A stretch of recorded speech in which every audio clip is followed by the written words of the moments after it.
बेलगाम हल्ल्यातील मृतांना राज्य मंत्रिमंडळ बैठकीत श्रद्धांजली. महाराष्ट्रातील मृतांच्या कुटुंबियांना 50 लाखांचं अर्थसहाय्य. मुख्यमंत्री देवेंद्र फडणवीसांची मंत्रिमंडळ बैठकीत घोषणा.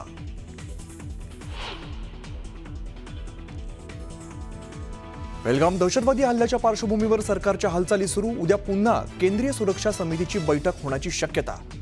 सीसीएस मीटिंग नंतर सीसीएची ही बैठक होणार.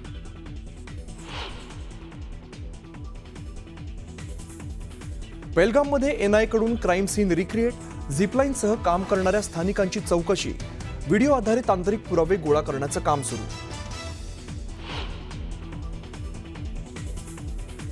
बेलगाम दहशतवादी हल्ल्यामागे पाकिस्तानच्या हशीम मुसाचा हात असल्याची माहिती. तपास संस्थांच्या सूत्रांकडून मुसानेच दहशतवाद्यांना ट्रेनिंग दिल्याची माहिती. येत्या 1 मे पासून भारत पाकिस्तान सोबतचा व्यापार थांबवणार. बेलगाममधील हल्ल्याच्या पार्श्वभूमीवर पाक सोबतचे व्यापार तात्काळ थांबवण्याचा निर्णय.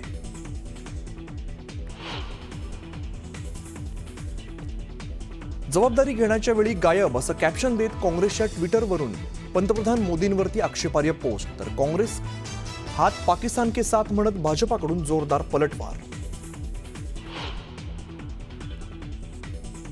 बेलगाम हल्ल्याच्या पार्श्वभूमीवर मल्लिकार्जुन खरगे आणि राहुल गांधींचं पंतप्रधान मोदींना पत्र.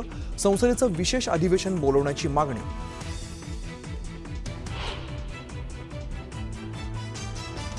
झेंडावंदन म्हणजे पालकमंत्री पद दिलं असं होत नाही, तर मी अजून तलवार म्यान केली नाही. सब्र का फल मिठा होता है. रायगडच्या पालकमंत्री पदाच्या तिढ्यावरून भरत गोगावलेंचं सूचक विधान.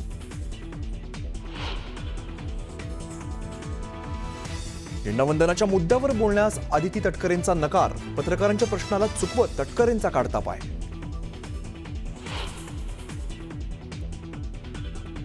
विजय वडेट्टीवारांच्या असंवेदनशील आणि जनतेला दुखावणाऱ्या वादग्रस्त विधानाला माफी मागणं हा उपाय नाही. काँग्रेसचा खरा चेहरा समोर आल्याचा बावनकुळेंचा दावा.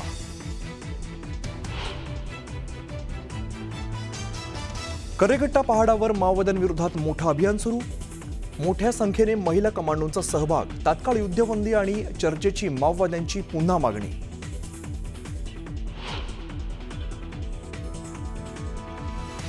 राज्यात फ्लोटिंग सोलर योजना राबवली जाणार. जलसंपदा मंत्री राधाकृष्ण विखे पाटील यांची संकल्पना. लवकरच निविदा जाहीर होणार. आणि नाशिकच्या वणीगडावर भाविकांच्या वाहनाला अपघात. सप्तशृंगी देवीच्या दर्शनासाठी जाताना वाहन उलटून झालेल्या अपघातात अनेक भाविक जखमी. मुंबईमध्ये येत्या सप्टेंबर ते ऑक्टोबर दरम्यान म्हाडाकडनं 5000 घरांची लॉटरी काढली जाणार आहे. म्हाडाचे उपाध्यक्ष संजीव जयस्वाल यांनी तशी माहिती दिली.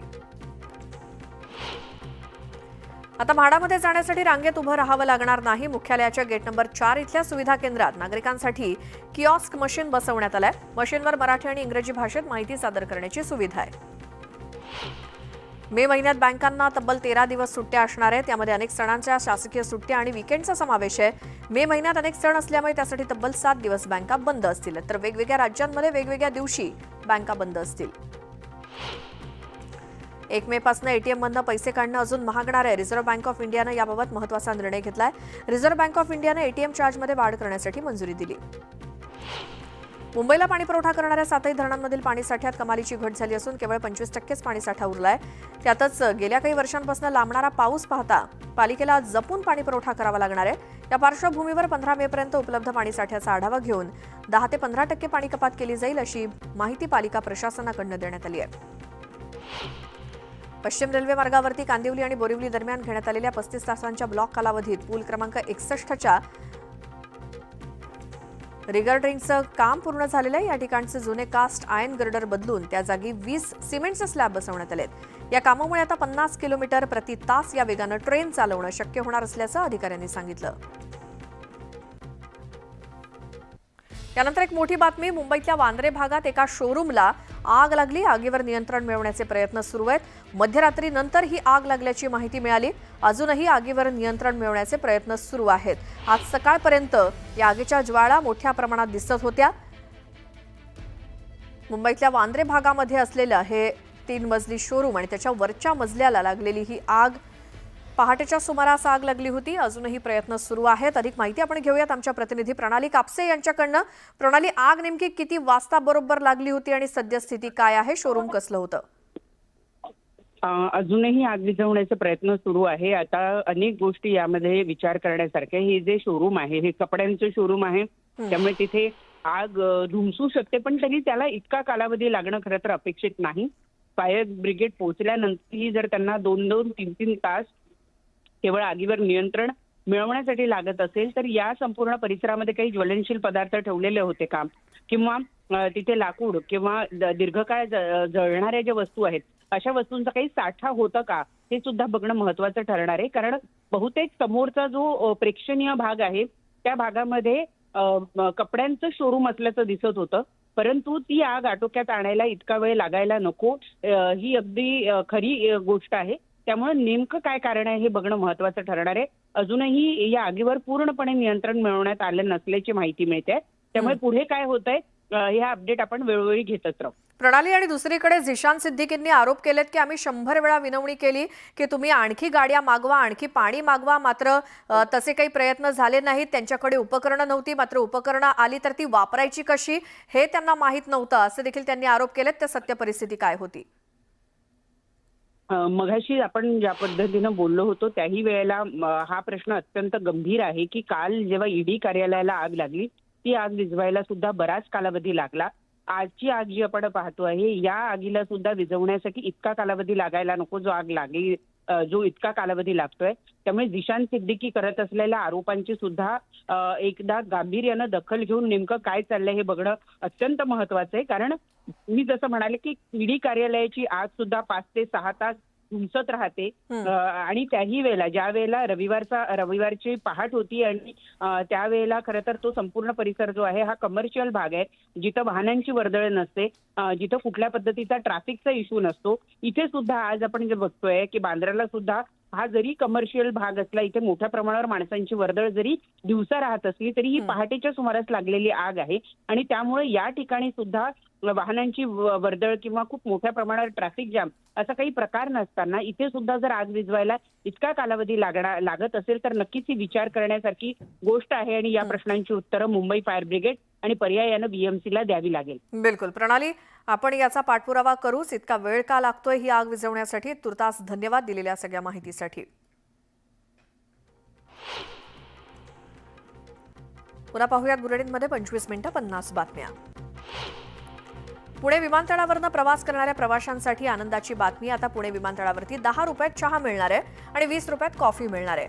पुणे विमानतळावरती उडान यात्रा कॅफेचं उद्घाटन केंद्रीय राज्यमंत्री मुरलीधर मोहोळ यांच्या हस्ते करण्यात आलं.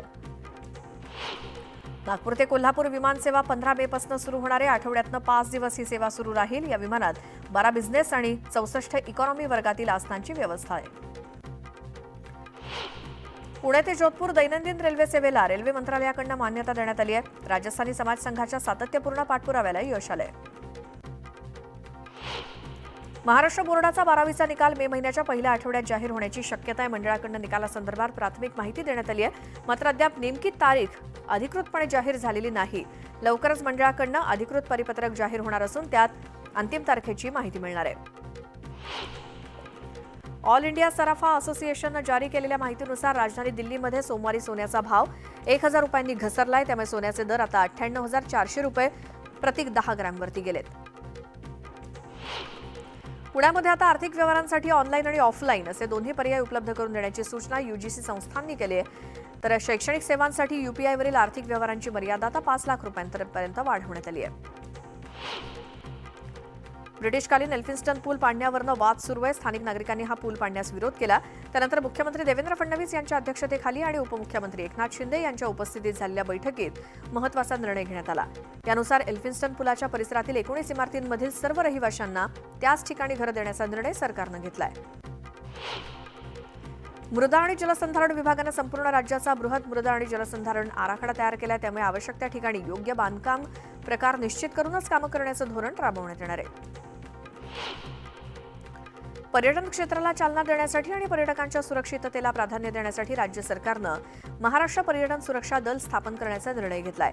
पर्यटन क्षेत्रातील वाढत्या संधी, नैसर्गिक आणि सांस्कृतिक विविधतेचा विचार करता या सुरक्षा दलाच्या माध्यमातून पर्यटकांना सुरक्षित पर्यटनाचा अनुभव देण्यासाठी हा निर्णय घेण्यात आल्याची माहिती पर्यटन मंत्री शंभूराज देसाईंनी दिली.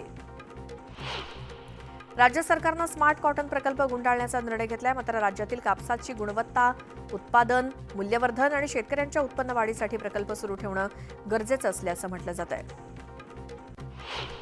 राज्यातील महामार्गाजवळ 400 स्वच्छतागृह उभारण्याचे निर्देश देण्यात आले आहेत. मुंबई उच्च न्यायालयानं एमएसआरडीसी आणि सार्वजनिक बांधकाम विभागाला याबाबत नोटीस बजावली आहे. राष्ट्रीयकृत आणि सहकारी बँकांप्रमाणे सहकारी पतसंस्था, क्रेडिट सोसायट्यांना कर्ज वाटप करताना सिबिल रिपोर्टची सक्ती करण्याच्या हालचाली सहकार विभागात सुरू आहेत. कर्ज वाटपाच्या स्पर्धेमुळे संस्थेत येईल त्याला कर्ज दिलं जात असल्यामुळे थकबाकीचं प्रमाण वाढल्यामुळे या संस्था अडचणीत येतात. यासाठी बँकांप्रमाणे इथे देखील सिबिल रिपोर्टची सक्ती करण्याबाबत विचार सुरू आहे.